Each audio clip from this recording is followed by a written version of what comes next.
This is the Bahamas Tonight, the Northern Edition. I'm Shasheena Rolle. As always, it is so great to have you with us. The two questions that will determine the future of gambling in the country were revealed last night during a press conference by the Minister for National Security, the Honorable Dr. Bernard Nottage.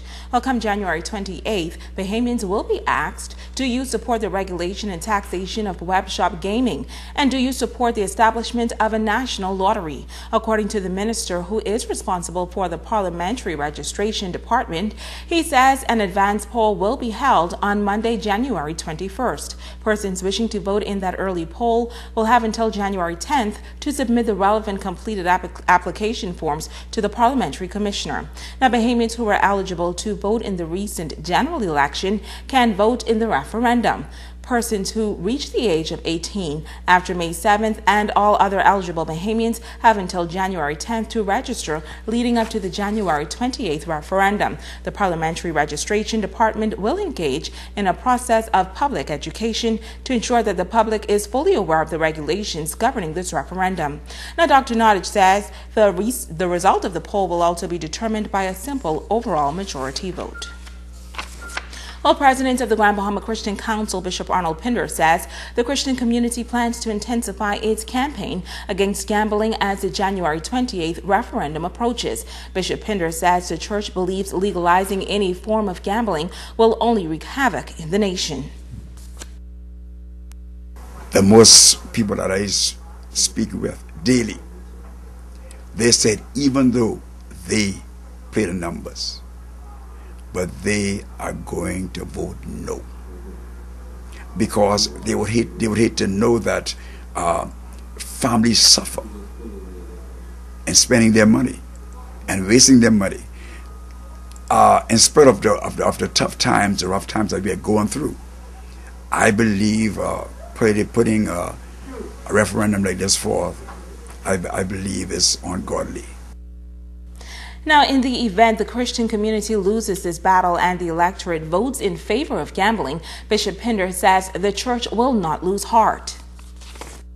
If the vote is yes, that don't change the fact that Jesus is still Lord. That don't change the fact that the church is still victorious, because we know we have good and bad. And if the people see, this is democracy. God gave you a choice: save me or save the devil. That's your choice, okay? And so, but I sincerely believe, I still believe that it will not pass. Well, now that the details of the impending referendum have been released, the Vote No and Vote Yes campaigns are expected to also intensify. Tonight, a local politician is giving his take on the proposed referendum. Sabrina Brown has the story. Former Cabinet Minister and former Member of Parliament for High Rock, Kenneth Russell, says legalizing gambling in the country goes against the morals and values upon which this nation was founded. There was a fight going on sometime to ensure that the preamble of the Constitution remain in place, the one that says that we are a Christian nation. We shouldn't be fighting for the preamble to remain that if we can turn around and do this. Okay? I believe in Christ. I don't believe that it is Christian for us to go that way.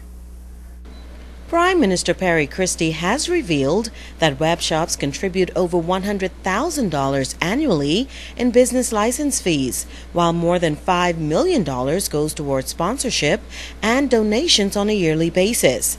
Many are of the opinion that the financial benefits from the gaming business could be great for the development of the country. However, this veteran politician shares a different view.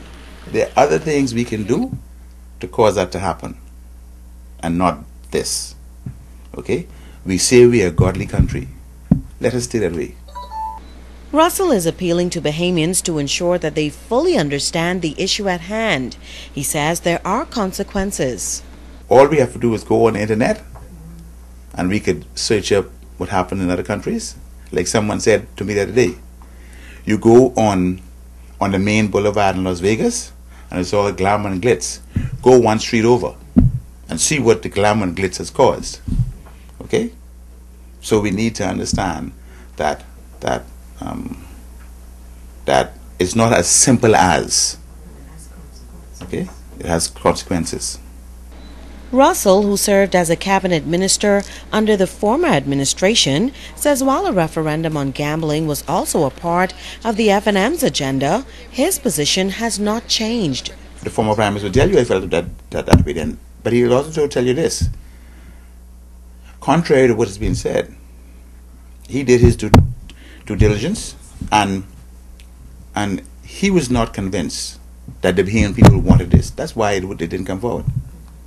He's encouraging eligible Bahamians to participate in the January 28th referendum. This is something that every Bahamian who can vote should vote one way or another. I'm hoping that the no's win. Sabrina Brown, ZNS Network News. Terminations taking place today at the island's leading hotel property. While the layoffs did not come as a surprise, union executives are not totally satisfied in the way it was handled. We spoke with second vice president with the hotel union, Elliot Thompson, a short time ago about the terminations. It was about 10 employees from the Gulf Department, and like I said, 1 employee from Pool and Beach. Whereas it was 2 golf courses, the Lucayan Golf Course and the Reef Golf Course. To save jobs, they put all of the employees on the Reef Golf Course and closed down Lucaya Golf Course.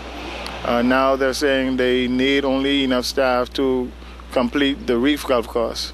So the employees combined, they gave severance packages to and kept some to just make up 1 employment staff for the Reef. Now, Thompson says union executives have been in meetings with resort officials throughout the day to find common ground on the severance payment issue, but at this point he is still not satisfied with the payment being given to the workers. The severances wasn't paid as the same that they paid the last employees that they did lay off as to pay rates. It wasn't paid to that extreme, so that's what the union is disappointed in. But at the same time, they got the Employment Act pay package where 2 weeks for every year towards their employment. And that's a bit sad because at the beginning of the year now, every employee has to go home to their family at this period of time to say who got their severance without a job. So it saddens us a bit. And again, it's something to highlight even for the government, because with the government, we say Bahamians need jobs, and now we have a few more Bahamians going back home without jobs. The Bahamas Telecommunications Company coming under fire as residents of a community in the largest settlement in the country are up in arms. Joan Davis Rolle reports.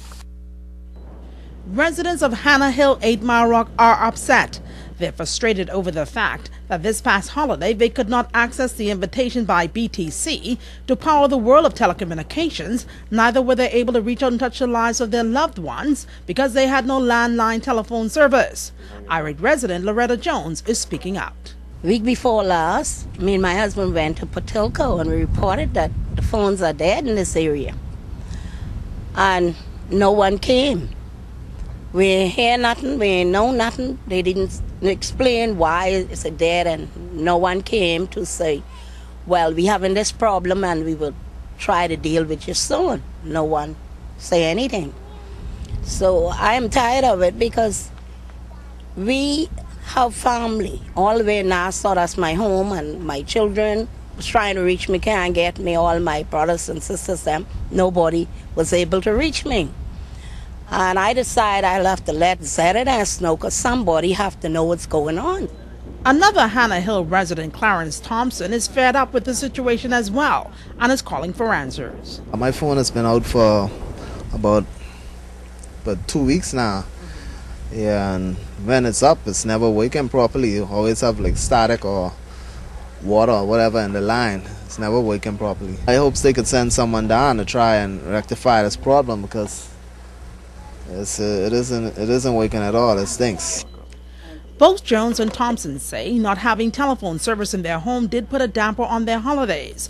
They're calling for answers and the speedy restoration of telephone service. When we call, we got to go through Nassau. Nassau got to give you a confirmation number. You're calling, you hear all kind of voicemail. you next, this one next. It's ridiculous, and the same thing happening with Freeport Power. And if our phone is, we don't pay the bill, they would cut it off without notice. It has a big effect on me because they can't get in contact with the outside world. From they buy Patelco, we don't have no good service. The phones they give you, no good.